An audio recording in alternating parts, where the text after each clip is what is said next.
Olá, pessoal, e hoje nós vamos conversar com o doutor Alfredo Roma, um dos maiores conhecedores da Amazônia brasileira, para falar das possibilidades e de convivência no ambiente amazônico. Um vídeo imperdível. Agroverdades, o agronegócio passado a limpo.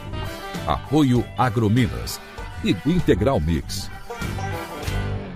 Olá, pessoal. Inicialmente, gostaria de agradecer aqui aos nossos seguidores, pedir que, se você não está inscrito ainda, que se inscreva, clique no sininho para receber as notificações dos materiais que são postados semanalmente aqui no vídeo e, principalmente, se você gostou, dê um like para que a gente possa estar chegando a cada vez mais pessoas aí nas redes sociais. Hoje nós vamos receber aqui no canal o doutor Alfredo Roma, sem sombra de dúvida, uma das pessoas que mais conhece a Amazônia brasileira, que mais estuda e mais conhece sobre alternativas reais, tá?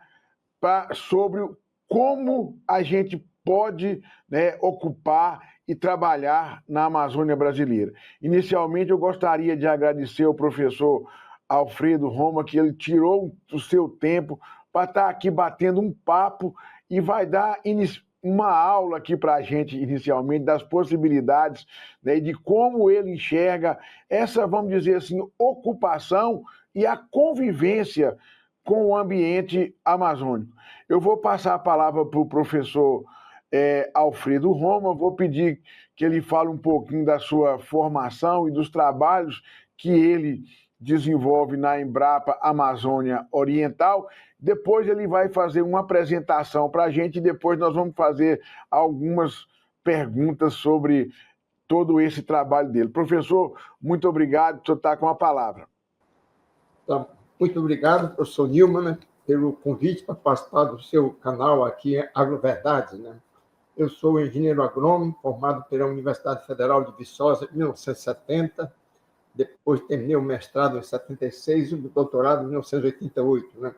Sou amazonense de Parintins, onde a minha família emigrou, vindo diretamente do Japão para Parintins em 1933, aí, onde foi desenvolver as atividades ligadas à produção de juta. Aí, né? Bem, eu vou tentar, então, colocar para vocês aqui de forma muito rápida 3 pontos aí com relação quais seriam, vamos dizer assim, os caminhos para a agricultura na Amazônia aqui, né? Nosso tempo é relativamente curto, né? Então eu queria colocar 3 pontos aqui. Na primeira parte, eu queria comentar aí sobre uns certos conflitos entre as propostas que estão sendo colocadas na Amazônia, né? Que são defendidas por ONGs, instituições internacionais, países desenvolvidos, que a melhor solução para a Amazônia seria fazer a coleta extrativa, né, para manter a floresta em pé, aí entra depois venda de carbono, serviços ambientais, a questão de sistemas agroflorestais, tá vendo? E agora entra de forma pesada essa questão da bioeconomia como sendo a tábua de salvação da Amazônia, né? E, geralmente, essas propostas são contra a soja, contra a dendê, contra o eucalipto, contra a pecuária, né? Que acho também são importantes para uma proposta de desenvolvimento agrícola aqui para a Amazônia, né? A questão da sustentabilidade vai depender das técnicas utilizadas aí para essas atividades. O segundo ponto, eu queria colocar aí algumas propostas que eu acho que seriam interessantes aqui para a região aqui. Acho que existe o consenso aqui que nós precisamos de um desenvolvimento mais sustentável para a Amazônia. Isso ninguém não discute mais, né? Decorrente aqui da pobreza da região, aqui a Amazônia ostenta aqui os mais baixos indicadores de pobreza aqui, por exemplo, o estado do Acre e do Maranhão, mais da metade da população vive abaixo da linha da pobreza, né? Quer dizer, os 2 únicos estados que estão acima da média brasileira é Rondônia e Mato Grosso. Os demais aí apresentam, Pará, por exemplo, apresenta 40% da sua população nível abaixo da pobreza, né? E é uma necessidade de preservar o meio ambiente, isso aqui também acho que está todo mundo consciente, né? Agora, eu defendo que nós precisamos dar atenção para a pecuária na Amazônia, para a soja, para milho, para algodão. Acho que não é a gente abolindo essas atividades que nós vamos encontrar o desenvolvimento agrícola aqui para a região. Aqui. Essas atividades são importantes, por exemplo, a própria pecuária na Amazônia aqui, quer dizer, o estado do Pará, por exemplo, que tem o segundo maior rebanho bovino brasileiro, das 282 mil propriedades, 100 mil tem pecuária nas suas propriedades. E dessas 100 mil, 75% são de pequenos produtores aí, tá, né? Que concentra aí 25% aí, tá, do rebanho.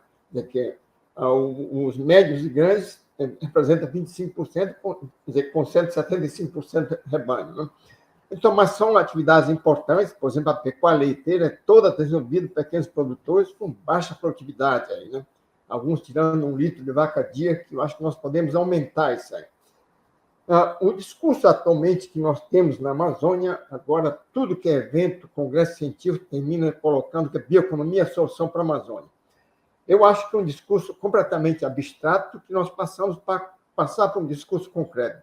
O que nós vamos fazer dentro dessa bioeconomia? É plantar castanheiras, é plantar seringueiras, fazer coleta de produtos da floresta, etc, etc. Né? Eu acho que quando, então, existe uma polissemia com essa discussão de bioeconomia. Por exemplo, nós temos manga de camisa, manga fruta e manga com divisão de pasto. Então, é essa discussão que ocorre no momento aí.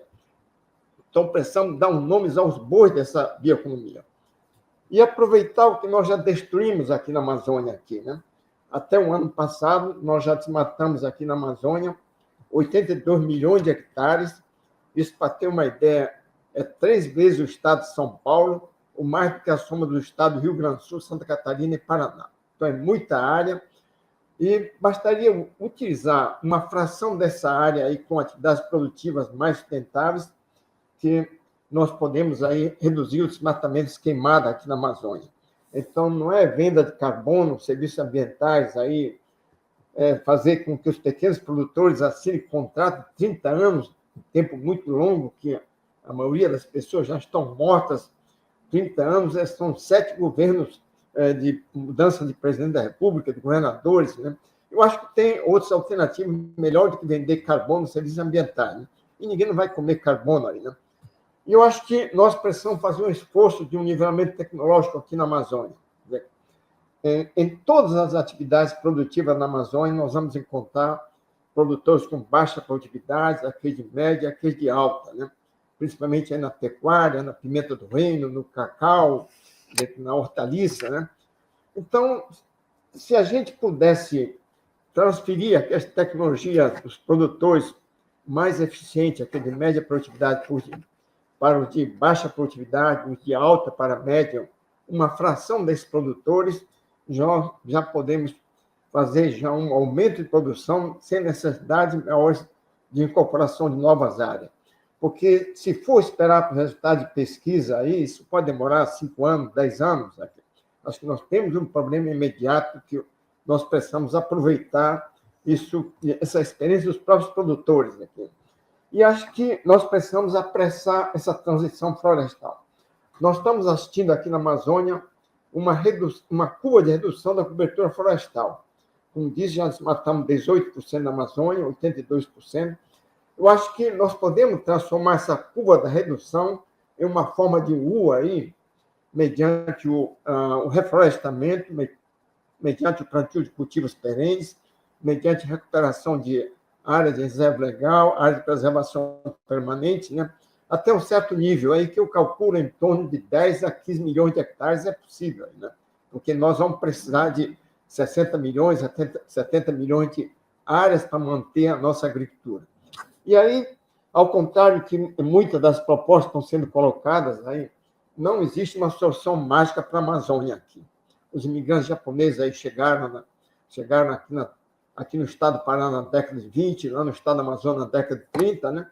Levaram mais de 20 anos aí para conseguir, por exemplo, a aclimatação da pimenta do reino, né?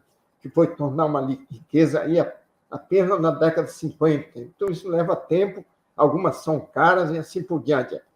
Bem, então, na Amazônia, nós já passamos por várias experiências de desenvolvimento. Tivemos a experiência do cacau, foi a primeira riqueza agrícola da Amazônia, foi o cacau. A gente pensa que é a seringueira, mas foi o cacau que esse dinheiro proporcionou a construção daquelas igrejas mais antigas de Belém, né? O próprio Círio Nazaré nasce dentro do ciclo do cacau aí, né? E com a transferência do cacau para a Bahia, que ocorreu em 1746, a produção de cacau do estado do Pará, que era semi-extrativo, semi-domesticado, perdeu a competição aí, né? Então, os baianos assumiram essa produção de cacau. Quando chega na época da independência do Brasil, quer dizer que o cacau da Amazônia perde o sentido. Aí aparece, então, o ciclo da borracha, que faz um grande ciclo econômico, passa a ser o terceiro produto das exportações brasileiras, terceiro e segundo, depois vinha o café, algodão, depois vinha a borracha. Tá? Alguns anos chegou a ser a segunda, né? Mas a seringueira também, em 1876, um britânico chamado Henry Alexander Wickman levou a 70 mil sementes de seringueira lá para Londres, depois levou para o Sudeste Asiático. A nossa alegria terminou enquanto estava crescendo aquela seringueira no Sudeste Asiático. Aí, né? Então, depois nós tivemos a experiência de imigração japonesa que introduz a pimenta do reino, aí, né? Que, como disse, leva o Brasil à autossuficiência aí em 1955, né? Foi também feita a introdução da lavoura de juta nas varzeas dos estados do Pará e Amazonas. Pimenta do reino foi para a área de terra-firme, né? E a juta para a área de várzea. E foi meu avô que fez essa introdução da juta aí, né? Tanto que ele é cidadão do Pará, cidadão da Amazônia, né? Mas hoje a juta já desapareceu, né? Devido à competição com sintético, competição com cargas a granel e assim por diante. Então, isso mostra que nem toda atividade agrícola aí na Amazônia tem essa perenidade aqui, né? Daqui a 20 anos, talvez a própria soja pode desaparecer por condições de mercado e assim por diante. Os japoneses também introduziram o mamão Havaí, que mudou o hábito de consumo de mamão no Brasil, né? Cada um consome o seu próprio mamão, né? Hoje o Espírito Santo é maior produtor, é maior exportador de mamão. O melão da Amazônia também ficou muito conhecido, descendo a Belém, Brasília, né? Nordeste, mas aí também foi transferido para o Nordeste, né? Então, são transformações que ocorrem, né? Bem, então, uma das propostas que é muito defendida aí na Amazônia é sobre a questão do extrativismo, a floresta em pé, esse negócio aí, tá, né? Então, logo depois que o Chico Mendes foi assassinado em 88, né? 1982, já há mais de 30 anos, né? Continua essa lenga-lenga aí, tá, né? Quer dizer que como extrativismo como sendo a melhor alternativa para a Amazônia, porque não precisa fazer desmatamento, basta ficar catando as coisas dentro do mato, da floresta, etc. Eu escrevi esse artigo na última página da revista Veja, né? Dizendo que o extrativismo ambiental é muito bom quando o mercado é pequeno, né? Quando o mercado começa a crescer, o setor extrativo não tem condições de suportar o crescimento da demanda. A oferta extrativa chega no limite, né? Por exemplo, hoje nós estamos no limite da oferta extrativa de castanha, né? Nós precisamos plantar castanheiras. É importante que Tocantins também plantasse castanheiras, né?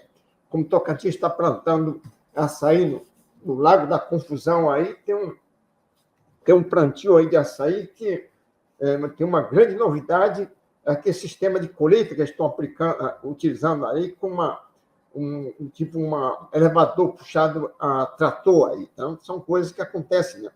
Então, o extrativismo aí exige grandes áreas. Por exemplo, o pessoal que faz extrativismo de seringueira precisa de 300 a 500 hectares, aí fica rodando nessas estradas, né? Geralmente o seringueiro tem essas 3 estradas, né? Cada uma dessas estradas tem 150 seringueiras, aí corta, aí segunda-feira corta aqui, na terça passa para outra, na quarta passa para outra, depois volta para a primeira, né? Então, essas 500 árvores seringueiras você pode plantar numa área do campinho de futebol, né? Então, eu costumo dizer que a primeira maçã que Adão e Eva provaram no paraíso foi uma maçã extrativa, né?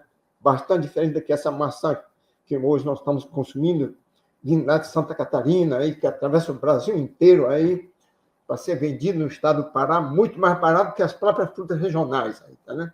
indicando aí que nós precisamos plantar, né? Então, desde que começou a agricultura, há 10 mil anos atrás, aí, nós domesticamos mais de 3 mil plantas e centenas de animais que constituem a base dessa agricultura que consegue alimentar mais de 8 bilhões de habitantes. Duvido que isso seja possível via coleta extrativa, né? Então, tem esse quadro aí do Adão, aqui de 1531, lá de Berlim, né?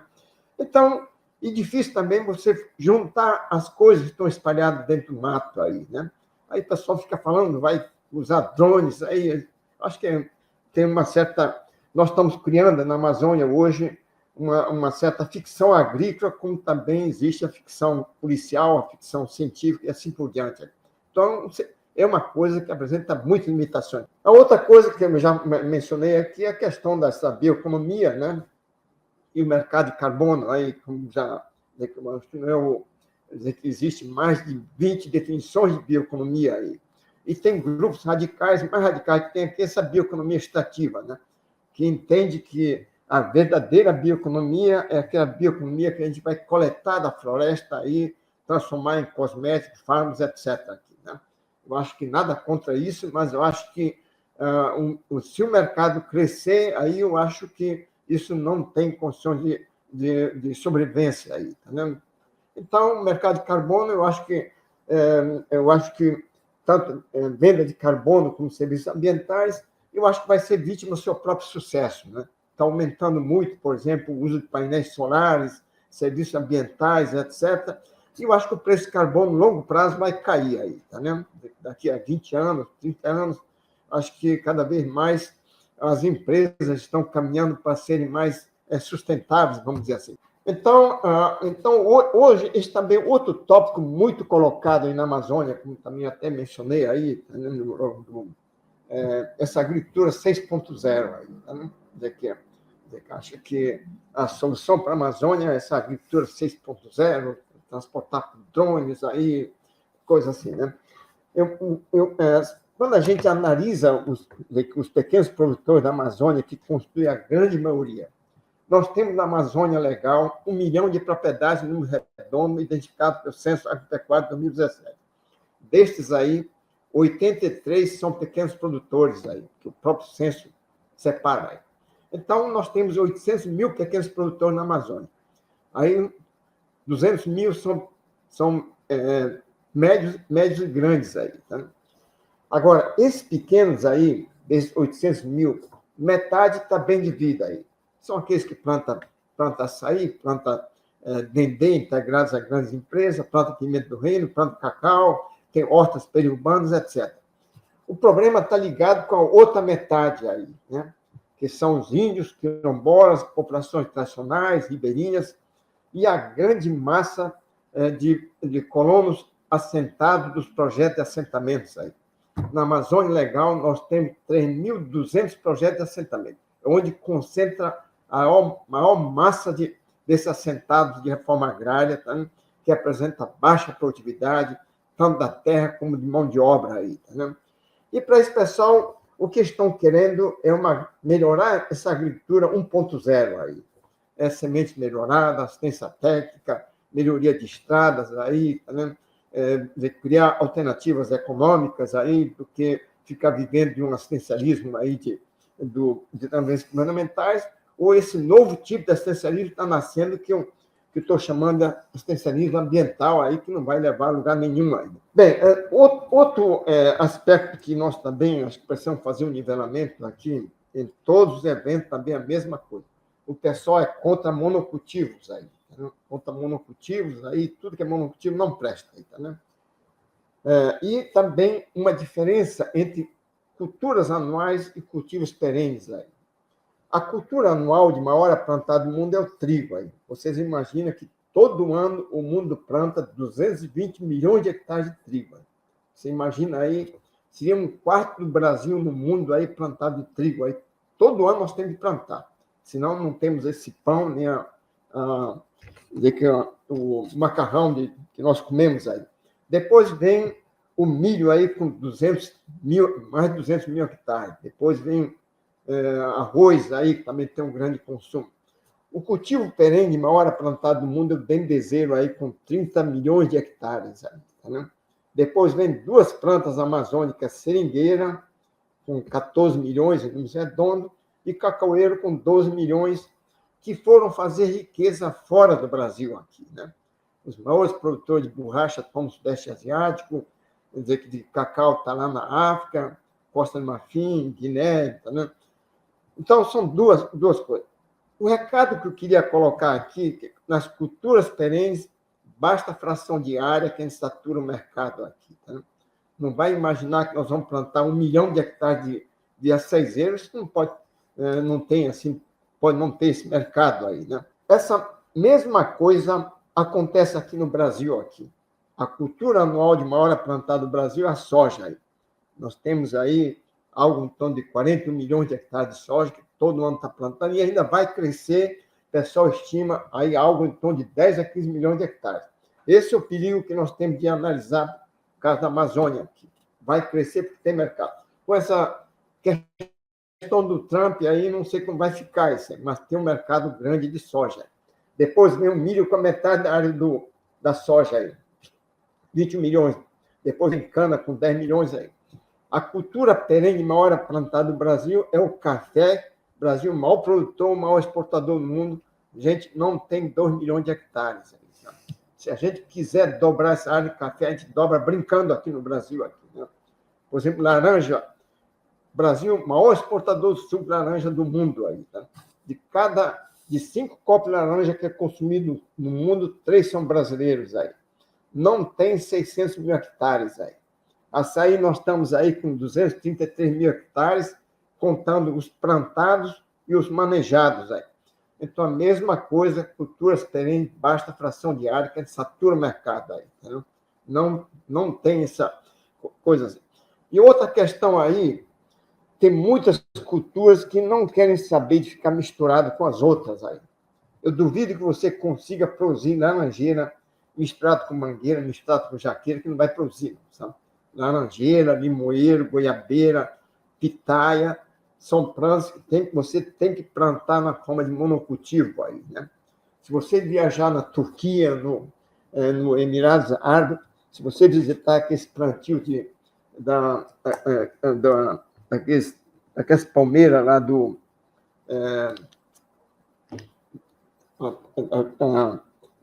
das palmeiras lá, aqueles plantios onde produz a pitaia, todos são monocultivos aí. Então, os gringos ficam falando aqui, a gente tem que fazer consorciado, mas lá eles não fica misturando macieira com pereira, com etc. Aqui, né? Então, é uma coisa que tem que ser respeitada, essa questão. Né? Tem plantas que não aceitam ficar misturado aí. Né? Bem, aí nós temos a questão da pobreza, já mostramos aí, né? Eu só quero dar o exemplo aqui da China, aí, que em 1978, 90% da população da China estava abaixo da linha de pobreza aqui. Em 2014, ficou o contrário. Aí. 99% da população chinesa estava acima da linha da pobreza aqui. Então, esse é o grande desafio que nós precisamos fazer aqui, tanto na Amazônia como no Brasil. Aqui, tá, né? Quer dizer, que nós temos que gerar emprego, nós temos que fazer a economia crescer. Tá, né?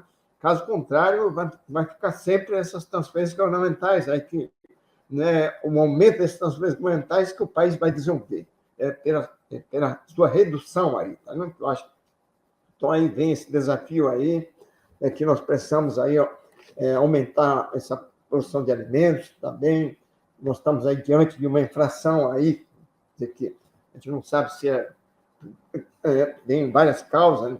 Questão tarifária, questão climática, tudo afeta, mas nós precisamos aí cuidar dessa segurança alimentar. Bem, aí, como disse aqui, dizer que muito também nas discussões, é muito comum o pessoal falar que no passado, aqui na Amazônia era mais sustentável, aqui no Brasil. Aqui, né? Eu acho que eu discordo um pouco disso se a gente analisar, por exemplo, essas estatísticas do próprio IBGE aqui. Né? Por exemplo, se a gente considerar aqui, por exemplo,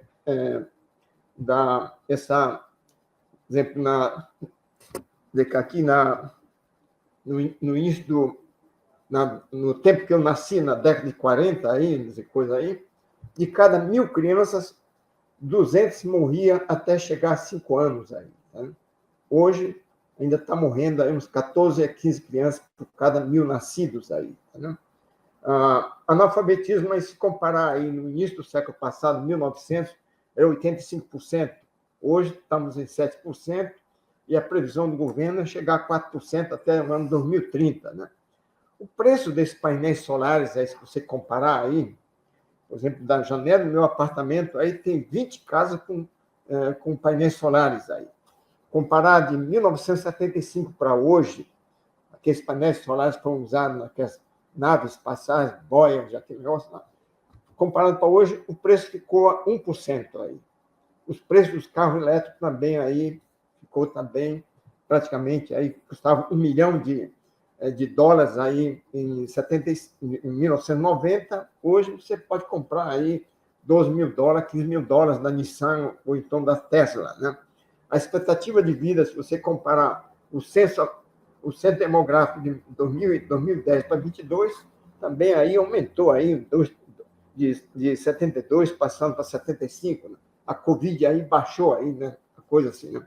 E a questão da tecnologia, que eu acho importante, se a gente analisar a agricultura brasileira, aí, nós estamos produzindo aí mais de 320 milhões de toneladas de grãos, a área plantada aumentou relativamente pequena, né, em comparação com o aumento da produção. Né? Infelizmente, o desmatamento da Amazônia ainda continua. Né? Esse que é o nosso desafio de como acabar, aí que nós precisamos avançar. Né? Bem, então aqui vamos entrar aqui em umas certas discussões aí.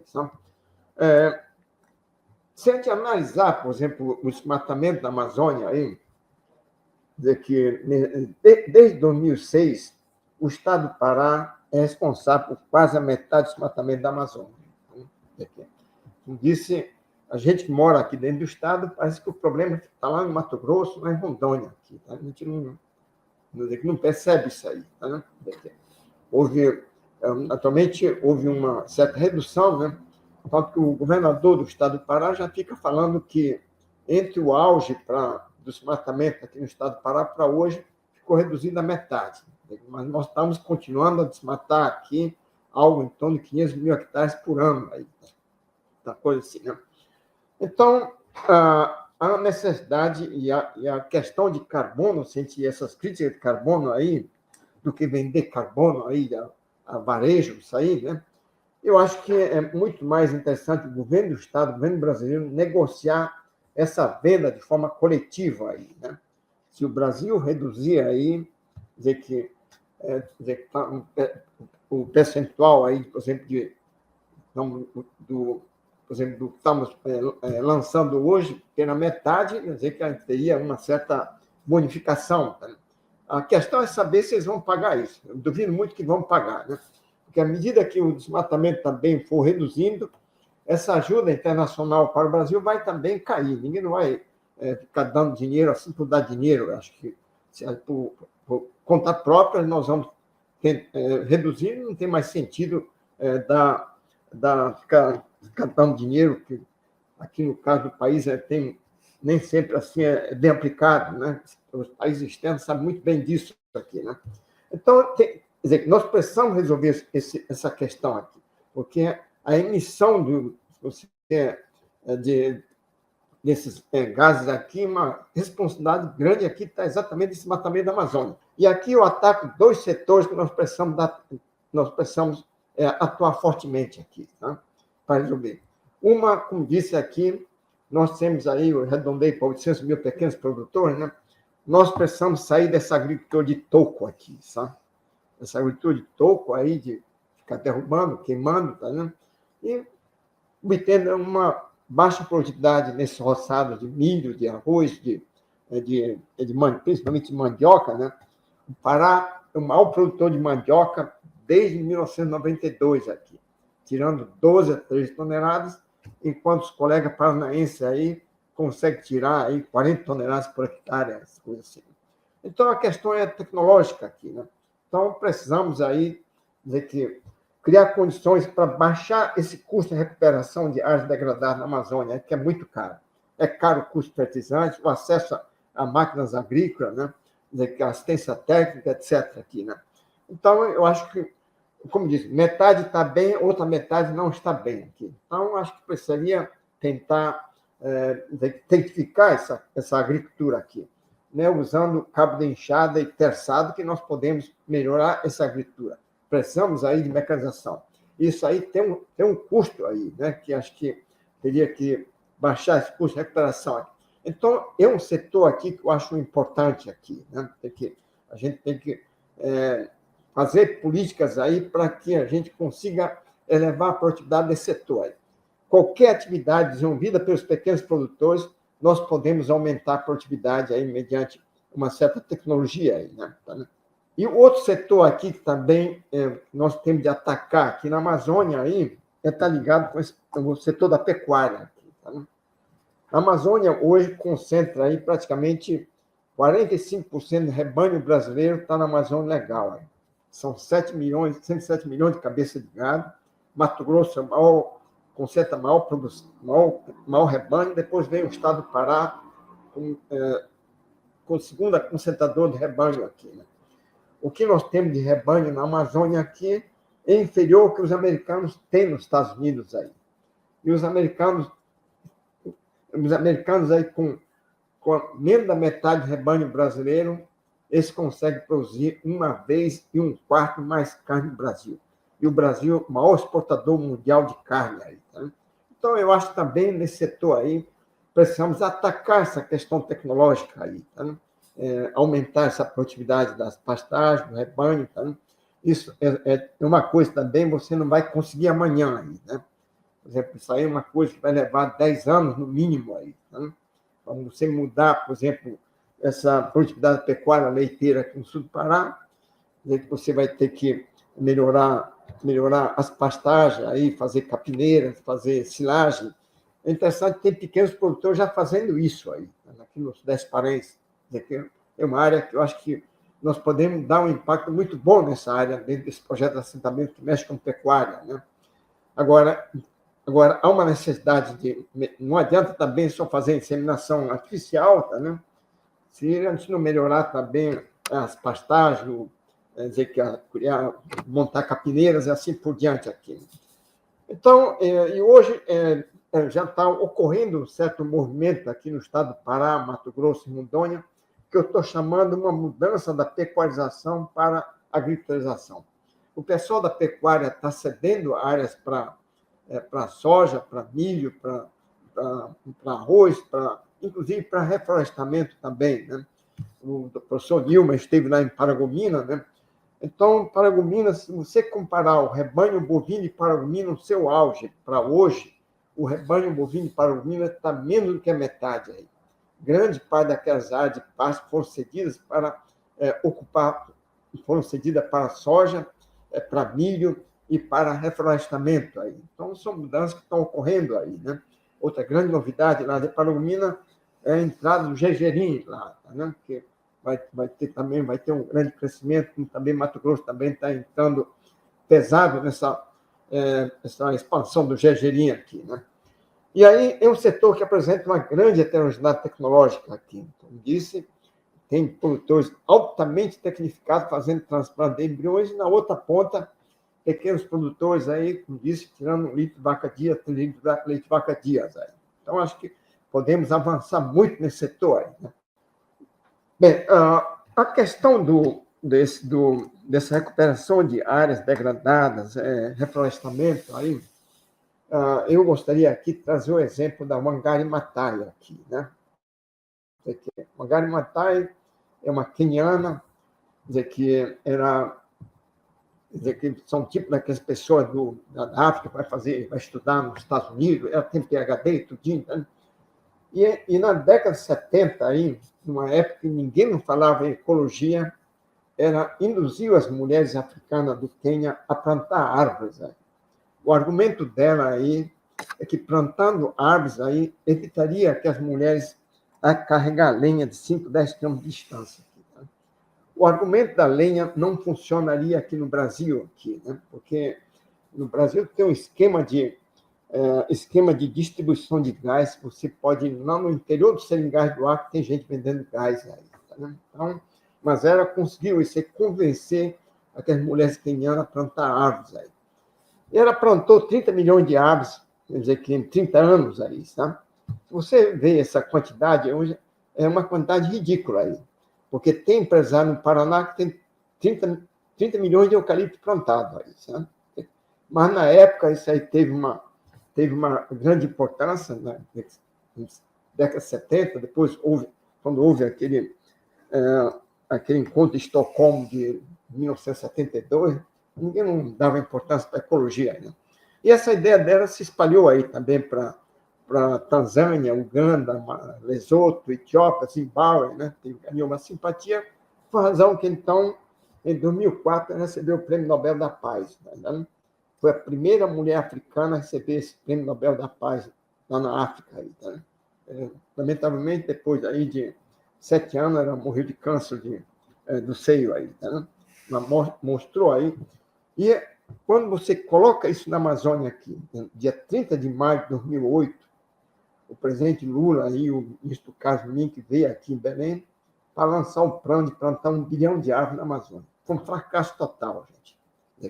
Isso não está conectado com o mercado, não está conectado com, por exemplo, para um programa desse, você tem que pensar em semente, tem que pensar em muda, tem que pensar em viveiros, etc. Aqui, né? Então, os chineses, aí, por causa das Olimpíadas, aí, eles plantaram aí 2,2 bilhões de árvores. Aí, né? A China tem um grande programa de reflorestamento que até um crítico como Albert Gore elogia o programa de reflorestamento da China. Aí, tá?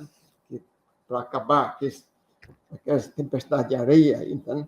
Porque quando eu estive na China, em 2009, né? Cheguei no domingo, só fui ver o sol na quarta-feira. Aí, tá? Por causa de tudo era coberto de fumaça, de coisa assim. Né? Então, eles estão fazendo um grande programa aqui. Então, esse programa de reflorestamento aí tem que estar conectado com o mercado, aí, porque ninguém não vai plantar árvore para agradar os outros aqui. Né?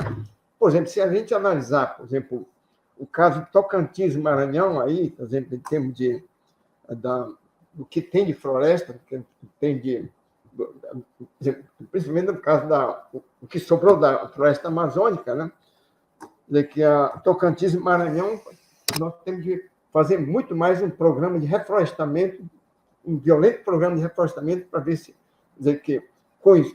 se atende o nível de código florestal aí, estabelecidos aí. Tá vendo? Acho que, principalmente esses 2 estados aí, tem que fazer um esforço grande. Né? Tocantins é um cálculo muito rápido. Eu acho que plantando aí algo em torno de 300 mil hectares, aí já atinge o que tinha aí de floresta amazônica no passado. Aí, né? São um programa que teria que ser feito aí. Né? O que nós vamos encontrar nesses projetos de assentamentos aqui no Pará são um quadro dessa natureza, um verdadeiro desmanche do lote.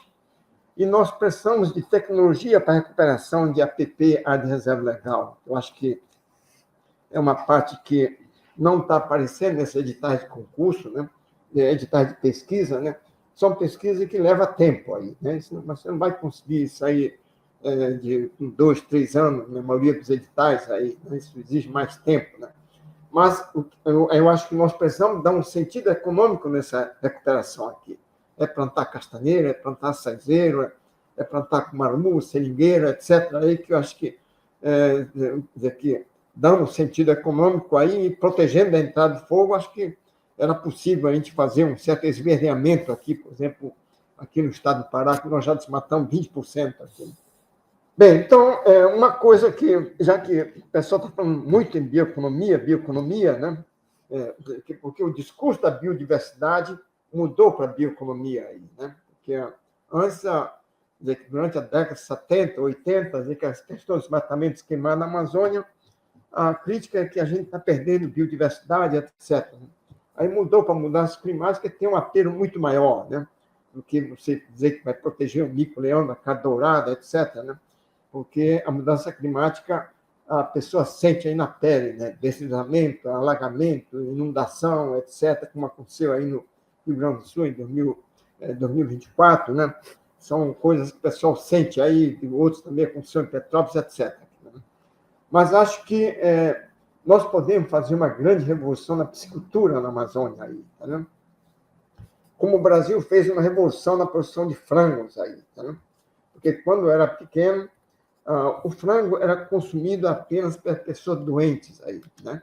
Doentes, mulheres resguardo aí que comia frango aí. Você levava frango para dar de presente para pessoa da cidade, para médico, o japonês dava para gerente de banco, porque naquela década de 30, 40 não tinha esse crédito rural como tem hoje aí, que fica sobrando aí, né? Está muito difícil aí, né? Então essa pesquisa com agricultura aí desenvolveu muito, teve muita influência da imigração japonesa lá embaixo, em São Paulo, né? Mas também o Brasil avançou muito, as universidades, na parte da pesquisa com agricultura, né? E aí, então, depois passou a ser consumida como opção de domingo, né? E a partir de 2004, o Brasil torna-se a maior exportadora mundial de carne de frango. Aí, né? E em 2007, a produção de frango supera a produção bovina aí, tá? Que o desmatamento da Amazônia, para mim, teria sido muito maior se a gente não tivesse essa oferta de carne de frango aqui na Amazônia. E hoje o frango sai lá de Santa Catarina, atravessa o Brasil inteiro para ser vendido em diversas cidades aqui da Amazônia, até na ilha de Marajó. Tá? E o peixe aqui, vinha Semana Santa agora, né? A gente tem uma ideia que comer peixe aqui no Pará, em Manaus, é barato, é caro, gente. Um quilo de peixe aqui chega a custar 140 até 160 reais aqui na Semana Santa. Aqui. Não é um produto assim, não conseguiu formar em uma cadeia produtiva assim, equivalente à do frango aqui, né? E a produção de peixe em uma linha reta, mais de 60 anos aí, né? Eu acho que nós podemos fazer uma revolução. E Rondônia já deu exemplo aí, tornando-se o maior criador de peixe nativo do país, né? Tá vendo? Tocantins aí também está muito pouco também na produção de peixe, podia avançar mais, aí tem um centro de peixe aí, piscicultura lá em Palma, né? E eu acho que é possível fazer isso. Paraná é a maior produtora de peixes, somando nativos e exóticos aí, tá? Principalmente Mato Grosso também avançou bastante. Aqueles estados que não têm assim, conexão com o mar, por exemplo, Mato Grosso, aí avançaram, Rondônia, Tocantins precisaria avançar mais nessa questão da piscicultura aí, tá? Eu acho que era possível fazer aí, nós temos que investir mais na piscicultura aí, tá, né? Principalmente entender essa biologia do peixe para facilitar essa reprodução aí, né? Para ter uma garantia do empresário, por exemplo, investir na criação do pirarucu e assim por diante. Bem, eu quero dar um exemplo das 3 culturas aqui, tá, né? Cacaueiro, seringueiro e dendezeiro. Aqui, né? O cacau, o pessoal não critica, aí o seringueiro também não critica, o dendê é altamente criticado aqui, porque é uma planta exótica aqui, sabe? Então, a crítica é violenta aqui, tá, né? Dendê aí, tá? E nós importamos todas essas 3 culturas aí, né? O Brasil está vendo uma expansão muito grande do cacau, né? Mas ainda importamos aí algo em torno de 216%, vai até 26% em alguns anos, tá vendo? A seringueira, nós estamos aí, Brasil dependente da borracha desde 1951, né? De um produto estratégico da indústria brasileira, né? Pagando aí mais de 500 milhões de dólares de importação. O dendê também, o Brasil importa aí ainda 55% de óleo de dendê, 85% de óleo de palmiste, né? Muito importante para a indústria de margarina, de tinta, etc. Somando as 3 culturas aí, é algo de $1 bilhão aí, sabe? É praticamente o orçamento da Embrapa aí, tá, né? Eu acho que esse dinheiro, em vez de a gente ficar pagando para fora, poderia ser de que ficar aqui no próprio país. Tocantins está expandindo alguns plantios também de seringueira, plantio de pupunheira e assim por diante aqui. Interessante que esse movimento extrativo da borracha aí, que tem um grande lobby, um forte assim, poder dentro do Ministério do Meio Ambiente, né? Mas a produção de borracha extrativa não representa nem 0,25% do total da borracha plantada no país aqui. Tá, né? São Paulo, que o Brasil tem 160 mil hectares, metade está em São Paulo aqui. Né? Tá, né? Nós precisamos aí fazer um plano nacional da borracha, um plano nacional do cacau, um plano nacional do dendê aí, para acabar com essas importações aí. Podemos dobrar essa área de seringueira nos próximos 5, 10 anos, O Dendê também, mesma coisa, também dobrar os atuais 200 mil hectares, tá vendo?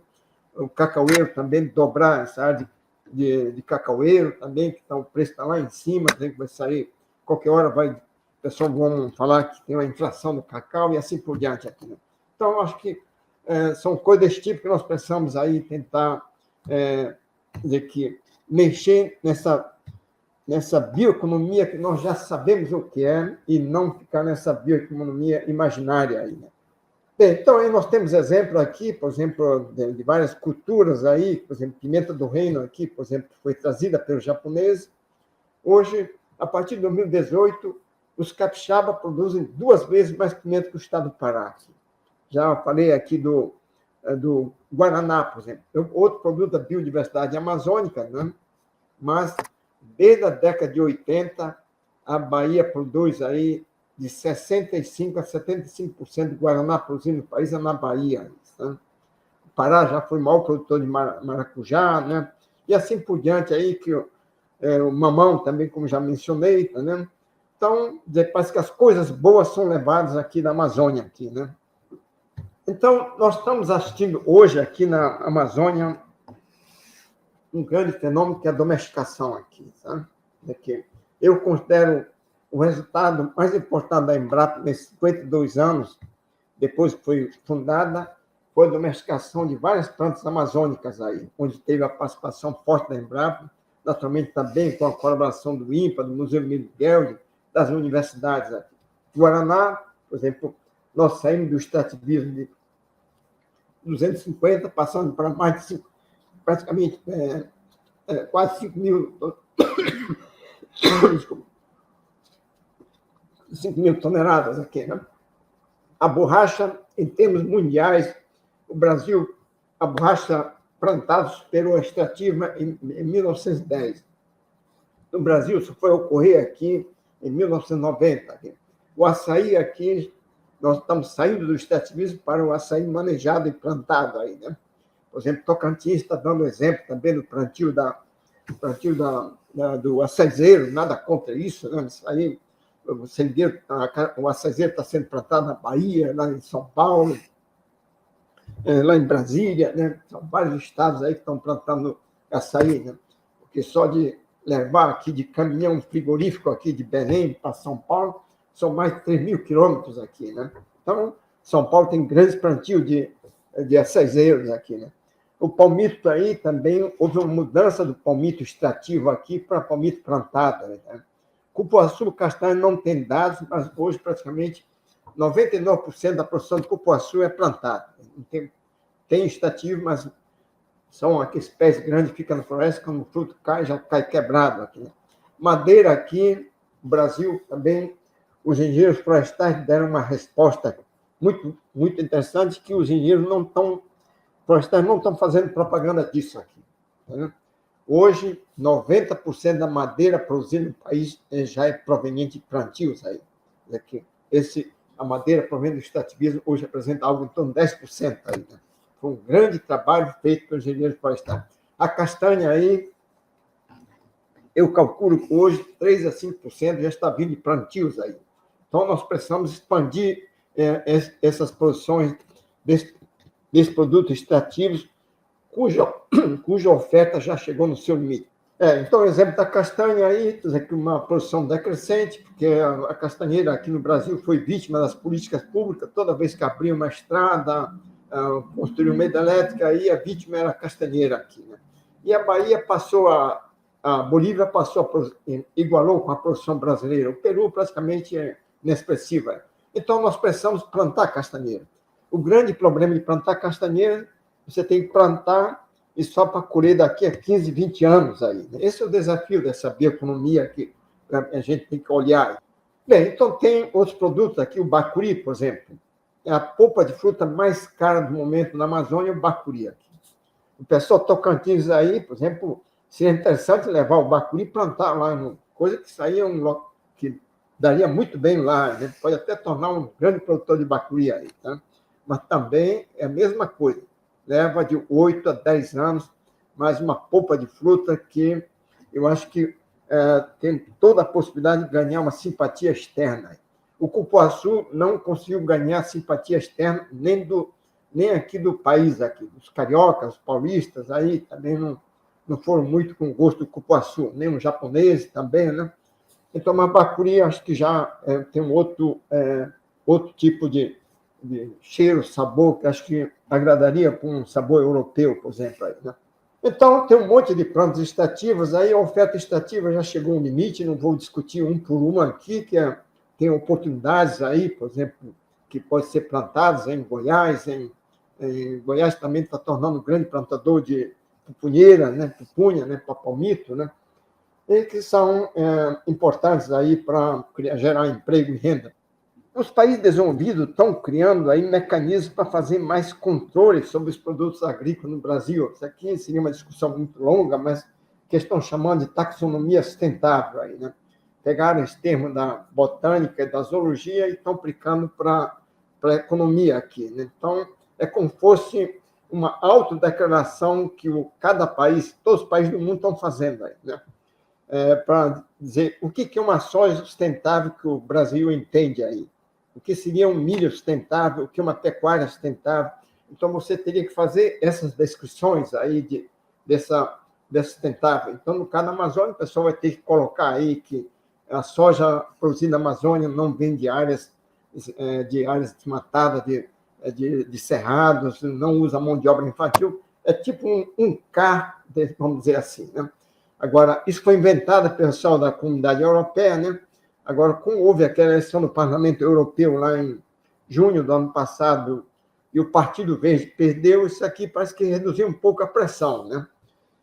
Um pouco a pressão e essa entrada do Trump aí parece que vai modificar um pouco isso aí, para passar mais uma pressão, ficar precavido com isso aí. Eu acho que uma parte uma coisa que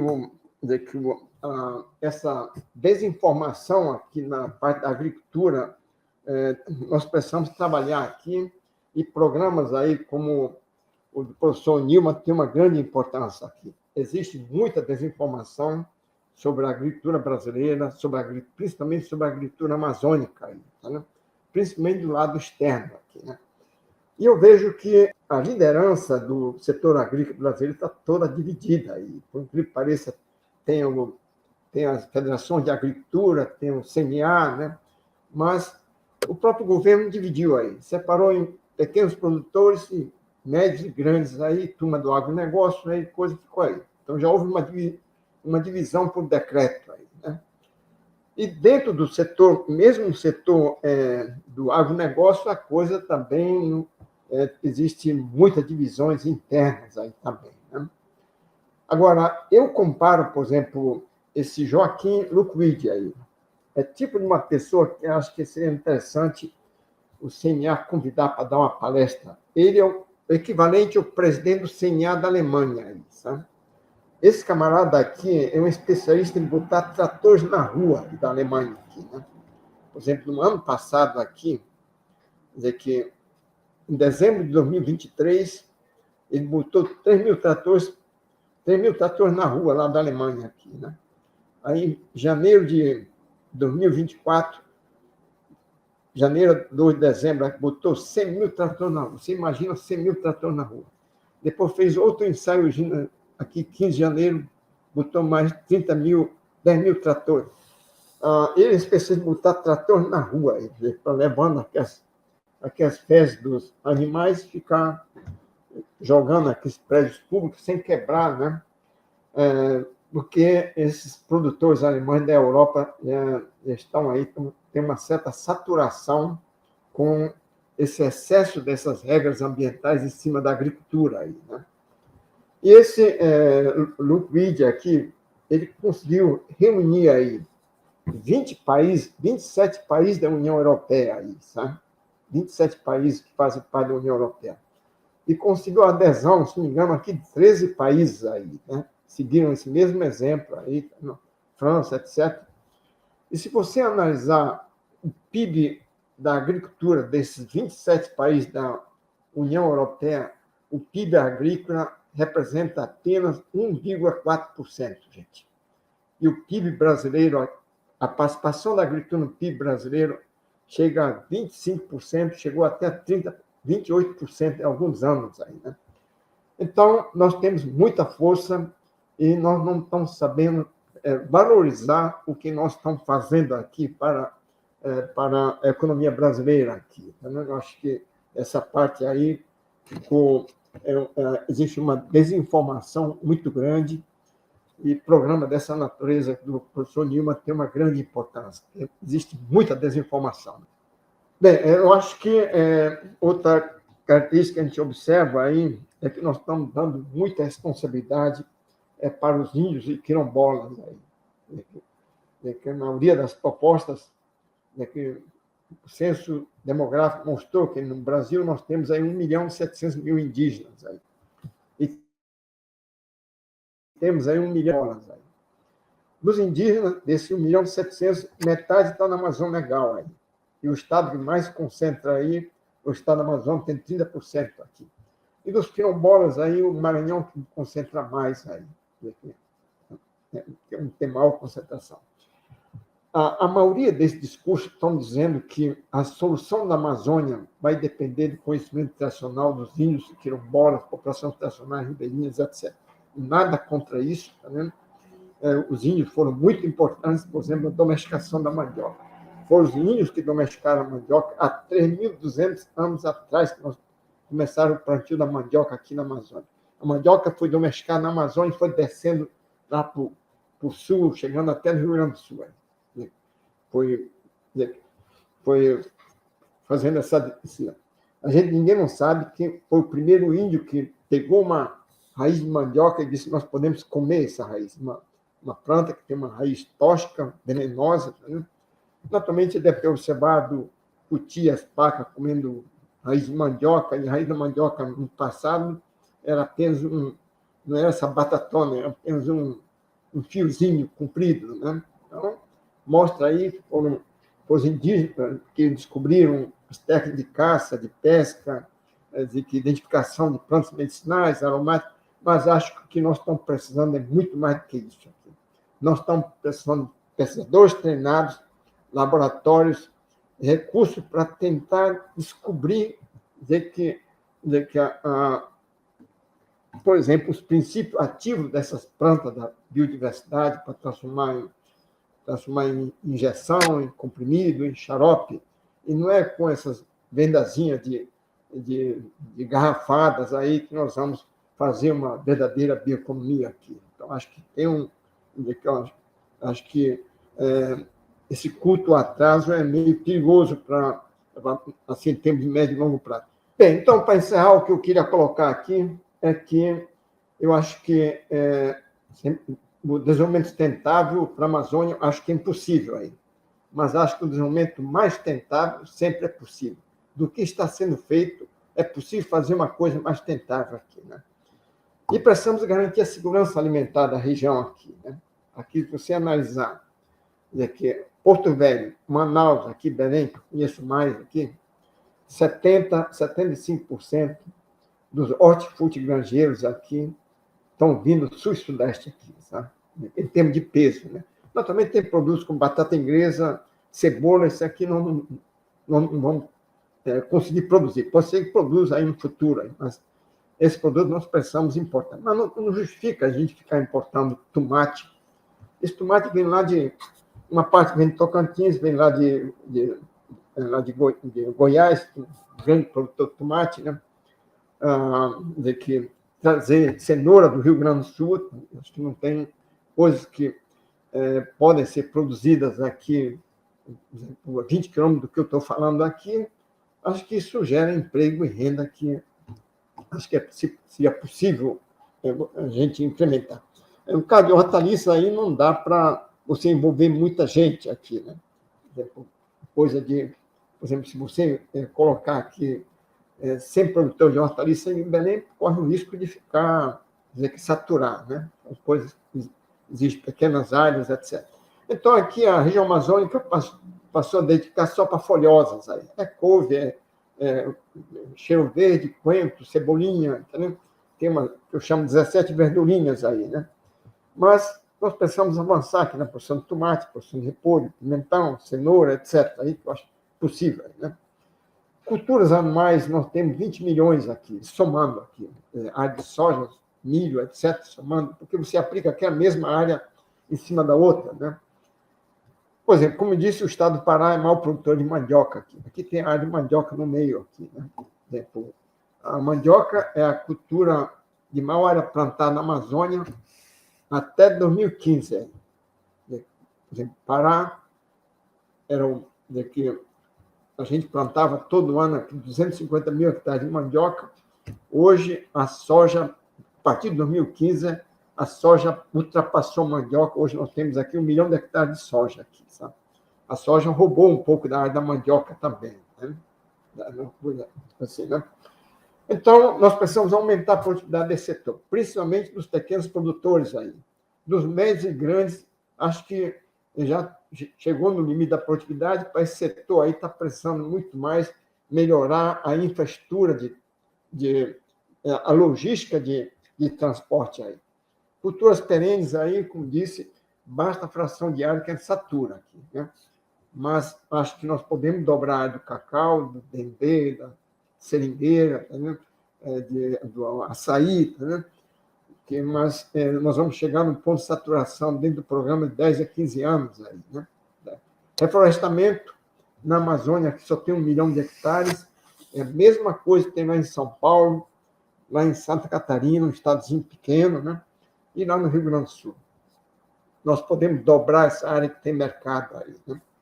E precisamos dar o sentido econômico nessa recuperação de APP, reserva legal, criação de peixe, nós precisamos incentivar aqui na Amazônia, isso aí podemos avançar muito. Bioeconomia, nós precisamos aí sair desse discurso abstrato e passar a dar nomes aí o que realmente nós vamos querer fazer com bioeconomia, né? Venda de carbono e serviços ambientais para pequeno produtor, isso aí a gente dizer que se enganar esses pequenos produtores nisso aí, sabe? Eu acho que pode ser para médios e grandes aí, pode ser que tenha utilidade, mas para pequenos aí é muito mais importante dedicar a coisas concretas.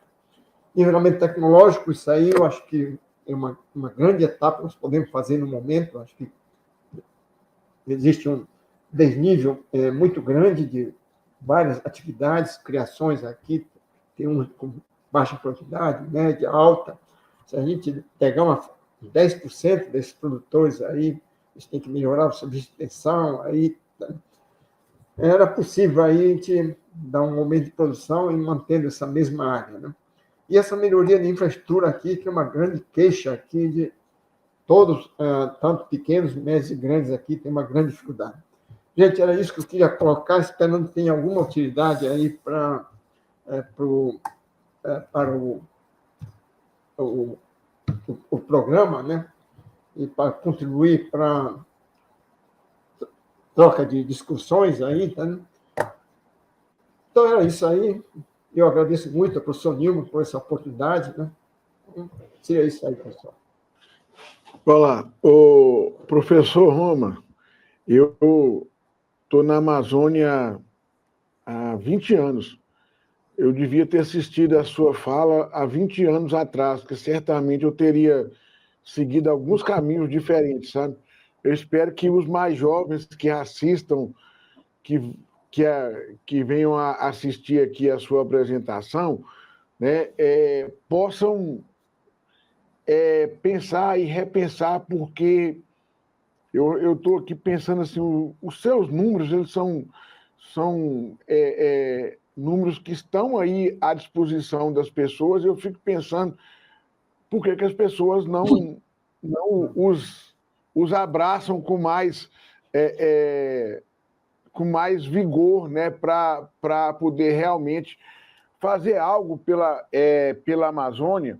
E uma coisa que eu noto, né, que eu gostaria de que o senhor comentasse assim, que o que eu acho que, assim, o senhor não acha que as pessoas que estão fazendo propostas para a Amazônia, eles querem manter a pessoa nativo aqui da Amazônia, que mora aqui, quase que numa... O senhor falou lá, não, uma agricultura 1.0, mas eu acho que eles querem manter as pessoas numa agricultura 0.0, quase que num sistema que são algumas operações que hoje são quase desumanas. A gente ainda vê alguém falar, por exemplo, em agricultura familiar, tá? E propor algumas coisas como tração animal, que é quase inconcebível para as pessoas operarem aquele tipo de prática. Qual que é a visão do senhor assim com relação a isso, a essa, como se diz assim, querer manter os pequenos, os ribeirinhos, os pequenos agricultores numa agricultura primitiva, vamos assim dizer? Não, eu tenho para mim que aqui na Amazônia nós temos outro fenômeno que também está acontecendo aí, que é a redução da mão de obra rural para trabalhar no campo aí, né? Se a gente comparar, por exemplo, esse censo demográfico de 2010 para o censo demográfico de 2022, aqui no estado do Pará, nós perdemos 300 mil pessoas no meio rural. Aí, né? Houve uma migração, uma saída aí, né? E o censo também está mostrando, acabou também aquelas famílias rurais que tinham 8, 10 filhos aí, sabe? Porque antes, não sei quando era da década... Porque eu comecei a trabalhar aqui na década em 1971, né? Formei em 70, 71. 71 comecei, esse ano vou completar 55 anos formados aí, né? Tá. Então, as famílias na década de 70 eram famílias numerosas aí, sabe? 5 filhos, 8 filhos, aí era o padrão no meio rural, né? Como também mostrei na década de 40, de mil crianças, até 5 anos de idade, morria 200 aí, né? Então, essa limitação de mão de obra já está começando a afetar também os pequenos produtores aí, sabe? Tá, né? Uma das limitações hoje que nós temos aqui para os pequenos produtores que dedicam, ao manejo do açaí, é gente para subir nos açaizeiros aí, tá? E eles chegam a pagar, dividir metade da safra com esse trepador de açaí, sabe? Coisa assim, né? Então, o açaí vai ter um freio aí com a mão de obra aí, tá, né? Por exemplo, esse plantador lá de Lago da Confusão, eu acho que é um local que o senhor pode ir lá para fazer uma entrevista lá, que eu acho interessante. Aí, uma colheitadeira de açaí que é tipo um elevador para subir aí, sabe? Que não tem aqui no Pará, aqui, isso aí, né? Eu acho. Então, a limitação de mão de obra vai frear aí. Agora, tem muitas atividades aí, agrícolas aí, que a gente não vai conseguir fazer mecanização, né? Porque eu acho difícil você inventar uma máquina para colher pimenta do reino aí, sabe? Por exemplo, até para colher uva também, uma vez vi uma notícia diz que tinha inventado uma colhedeira de uva. Eu achei ainda muito complicado isso aí, tá? Você uva tem que colher cacho por cacho, pimenta também cacho por cacho, né? Por exemplo, sangrar seringueira. Eu acho difícil inventar uma máquina para sangrar seringueira aí também, né? Por exemplo, uma máquina para colher cacau também. Cacau aí você tem que pegar fruto por fruto e cortar, tá, né? E a coisa fica toda desordenada, né? Nós temos máquina para colher laranja, que sacode o pé de laranja, máquina para colher azeitona, máquina para colher algodão, né? Mas para determinadas atividades aí eu acho muito difícil. Para essas atividades onde não é possível mecanização, que eu vejo um grande mercado para esses pequenos produtores aí, tá, né? Porque o médio e o grande não vai entrar nesse tipo de atividade. Porque hoje a briga não é mais com a questão da terra, a briga hoje é entre patrão e empregado aí, né? Qualquer coisinha, o empregado leva o patrão para a justiça e o patrão perde aí, sabe? Fica fazendo negociações de dar uma bicicleta para não entrar no tribunal, coisa assim, né? Então, existe uma dificuldade muito grande de mão de obra. Então, eu acho que os pequenos produtores, se não modernizarem, eles vão cada vez mais perder o mercado aí. O que está acontecendo com a mandioca aí. No Paraná, toda a mandioca lá é plantio mecanizado e colheita mecanizada. Aqui o Pará, que é o maior produtor, está começando a entrar a mecanização da mandioca para o plantio. Aqui ainda não tem colhedeira de mandioca, mas uns 2 ou 5 produtores que estão fazendo plantio de 100 hectares de mandioca, assim, mecanizado já, assim, 85, 100, né? E visando o mercado da goma. A farinha vai virar um produto secundário. Aí, sabe? A tapioca que vai ser importante, né? Que é o caso dos paranaenses. Então, essa questão aí, deixar na pobreza, aí, dizer que se esses pequenos produtores não se modernizarem, eles vão ficar na pobreza. Aí, tá? E esse vai ser o desafio aí da sociedade brasileira, que está, por exemplo, o próprio estudo IBGE daqui de 2023 mostra aqui que no Maranhão, Acre, metade da população está abaixo da linha de pobreza. Agora, o que fazer com esse pessoal que é a questão aí, sabe? Eu não tenho solução para essas pessoas, não, sabe? Uma parte acho que você poderia até transformar aí, tá? Porque a mecanização vai avançar aí, tá vendo? Está avançando, e à medida que, por exemplo, uma mandioca aqui no Pará, que por exemplo, 100% era produzida por pequenos produtores. Hoje você já não pode dizer isso no Brasil, não, sabe? No Paraná, porque tem aquela onda muito grande aí que durou aí até o tempo da Dilma, aí, dizendo que 80% da produção de alimentos no Brasil é feita por pequenos produtores. Aí, né? Esse censo demográfico foi mostrar aí que a contribuição máxima dos pequenos produtores é 35%. Tá? Até um próprio raciocínio aí você dá para perceber isso. Não pode ser 80%. Tá? Então, os pequenos têm que fazer um esforço de modernização, aí tem que avançar, aí, caso contrário, vai perder espaço aí. E, agora, essas culturas que é difícil mecanização, os pequenos têm um espaço grande aí, sabe? Para cuidar aí, tá? Porque o médio e grande não está mais querendo ficar, porque aí tem que pensar, não pode transportar peões em caminhões, tem que ser ônibus, tem que atender aquelas normas, refeitório, tem que estar azulejado, água fria, aquele negócio lá, né? Então, fica muito difícil de cumprir isso aí, né? Então, eles tentam escapar dessas atividades intensivas de mão de obra, que passa para plantio de soja, de algodão. A pecuária leiteira também, que era uma atividade altamente intensiva de mão de obra, hoje já tem grandes unidades com toda quer dizer que a colheita do leite é toda mecanizada, né? Vem aquela vaca entra, fica naquele círculo, aí São Paulo já tem isso, né? Você vê vídeo dessa natureza, né? Então, são desafios. Por exemplo, a hortaliça é uma coisa muito boa para pequeno, eu acho aí também, né? É altamente intensiva em mão de obra, não tem sábado e domingo, né? Então, aí são atividades que médios e grandes ele tentam escapar, a não ser que ele descubra maneira de mecanizar isso, né? O professor, nós estamos aqui com o tempo um pouco adiantado, mas eu queria fazer uma...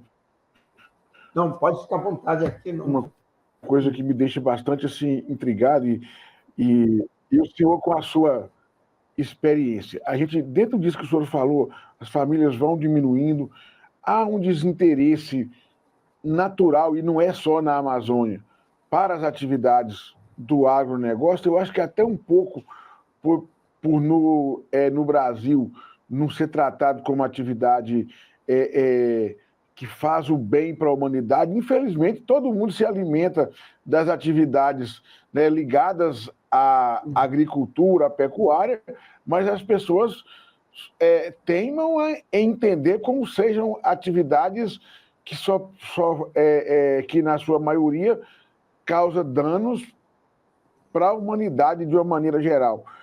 E dentro disso, a gente corre o risco de ter que essa região amazônica, né, comece a concentrar a população nas cidades e que o meio rural seja de uma área onde você tem que preservar 80%, que essas áreas venham a ser praticamente terras de ninguém, ou como alguns comentam, que está sendo até entregue para atividades criminosas, porque você vai diminuindo a densidade populacional e, às vezes, outras atividades, né, não lícitas vão ocupando. A gente corre o risco de que isso venha a acontecer na Amazônia? Isso aí, com relação a essa questão de narcotráfico, eu não tenho conhecimento disso, né? Apesar que Belém e Manaus é que tornaram aqui grandes polos de exportação dessa, vamos chamar, dessa narcoeconomia aqui, sabe? Né? Acho que coisa assim. Bem, a gente fica falando muito em povo da floresta, etc., mas hoje a Amazônia é completamente urbana aqui, né? O censo demográfico de 2021, o estado do Pará é o menos urbanizado, mas aqui 75% da população vive na cidade. Aqui, né? O Amapá é o estado mais urbanizado do Brasil, aí, sabe? Supera a média brasileira, atingindo quase 90% no Amapá. Né? Um estado pequeno, mas atingiu um alto nível de urbanização. Aí, né? Essa urbanização aí traz um desafio, acho que muito importante para o tipo da sua atividade aí, que, por exemplo, em relação a essa desinformação aí. Hoje, a grande parte dos jovens aí mora nos meios urbanos aí, sabe? E esse pessoal aí não tem muita ideia do que é agricultura aí, sabe? Então, eu acho que a gente tem que concentrar esses esforços em termos dessa desinformação em cima dessa juventude urbana aí que não conhece isso, né? Porque a força política também hoje está concentrada nesse lado urbano aí, né? Coisa assim, né? Então, essa parte de saber como que o leite é produzido, como que o arroz é produzido, o pessoal urbano aí, essas crianças que estão coisa, não tem. Eu examino pela minha neta, que tem 14 anos aí, né? Então, a gente tem que avançar muito nessa parte dessa informação, trabalhando com essa juventude aí, sabe? Porque, caso contrário, a gente vai ficar cada vez mais assim restrita, assim, né? Perdendo força política, perdendo força assim, de informação, do conhecimento, etc. Né? Tem que avançar isso. Né? A própria agricultura também está também vai ter umas mudanças aí também grandes. Eu não sei também como vai ficar aqui. Quando eu comecei a trabalhar aqui na Amazônia como profissional em 71, a população de Rondônia e Roraima foi multiplicada 15 vezes até o censo de 2022. A população do Amazonas e Pará foi quadruplicada. De Mato Grosso foi sextuplicada. Então, você entrar no IBGE, o IBGE tem a previsão da população até 2060. Né? Pelo IBGE, aí, que estão achando que a população da Amazônia vai começar a decrescer a partir de 2047 aqui, né? Vai chegar um máximo aí em 2047, vai começar a cair. Né? E a população brasileira também vai começar a cair também aí. Tá? Isso talvez seja um consolo para a gente aí, sabe? Essa redução no crescimento entre censo de 2010, portanto, o número essa fecundidade das mulheres também caiu, aí não sei o número de cabeça agora, mas para uma população se manter, cada casal tem que ter 2 filhos aí, sabe? Para manter a mesma população aí, né? Então, para crescer, tem que ter 3 aí. Hoje, a maioria dos casais aí tem assim, às vezes, que está... Cada China aí, por exemplo, aquela lei de 1 filho só, que lá a tendência vai caindo, tanto que a Índia passou a China aqui, né? Então, com essa redução da população, talvez aí que a gente vai que vai reduzir essa pressão aí de demanda de alimentos, essa coisa desse tipo. Agora, essa pressão em cima da Amazônia, também aqui a gente nota também que já existem umas certas forças aqui para... Eu acho que quando vai chegar o desmatamento zero, eu não sei ainda quando vai ser isso aqui, né? Eu acho que ainda o desmatamento não vai...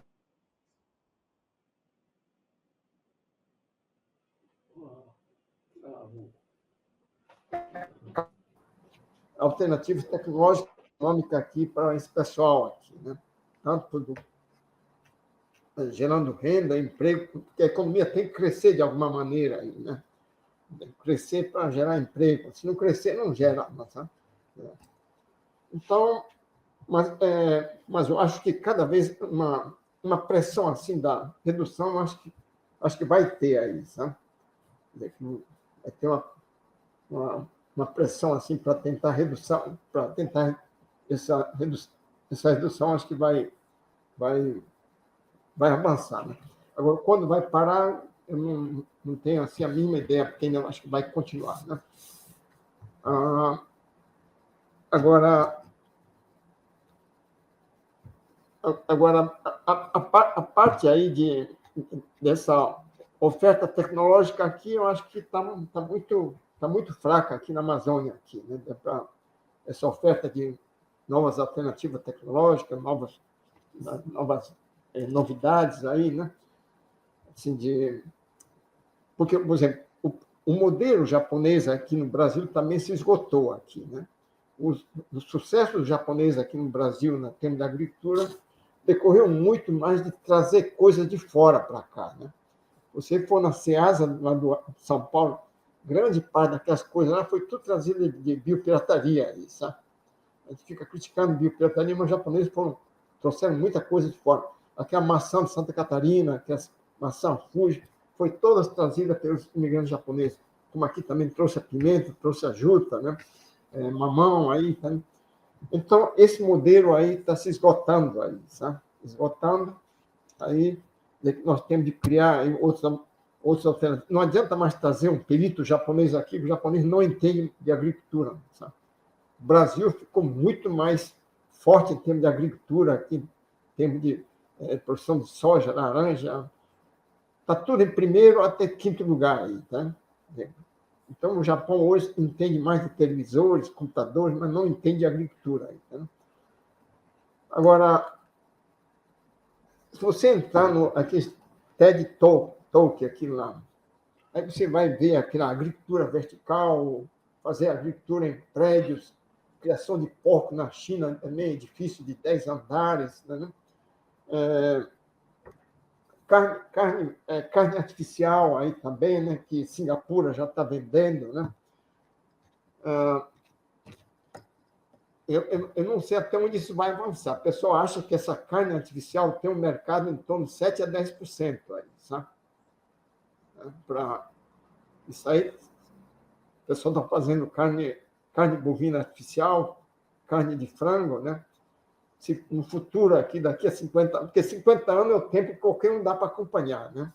Por exemplo, eu comecei a trabalhar em 71, vou completar 55, né? Então, os jovens estão entrando agora, dá para imaginar o Brasil aqui de 2075, aí, né? Que a gente não vai ver mais isso aqui, né? Então,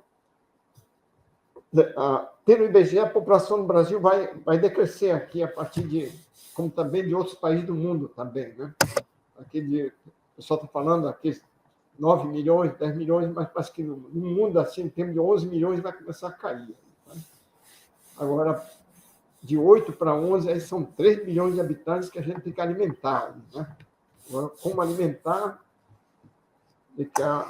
aí é uma grande questão. Né? Agora, muita coisa aqui na Amazônia, nós podemos aumentar essa produção aí, usando melhor essas áreas. Aí, né?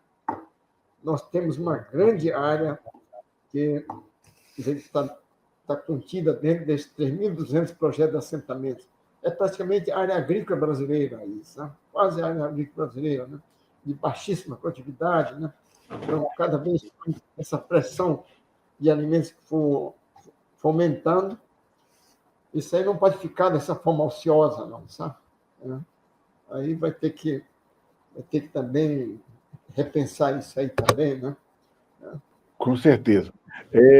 Doutor Roman, nós vamos... eu queria aproveitar e agradecer, sabe? Eu acho que foi para mim, especialmente, foi uma aula, né? Uma visão muito baseada em números, né? Então, para mim, assim, além da sua experiência, essas constatações, esses números que o senhor mostra são... É preciso que as pessoas se deem o trabalho, né, de analisá-los e olhá-los com mais cuidado, para que a gente realmente possa parar de sonhar, né, e fazer uma coisa, sair do abstrato para o mundo mais concreto. Então, queria agradecer ao senhor imensamente aí por ter nos dado essa aula de Amazônia, viu? Não, obrigado, hein? Esse foi mais um Agroverdades, passando o agronegócio do Brasil a limpo. Agroverdades, o agronegócio passado a limpo. Apoio Agrominas e Integral Mix.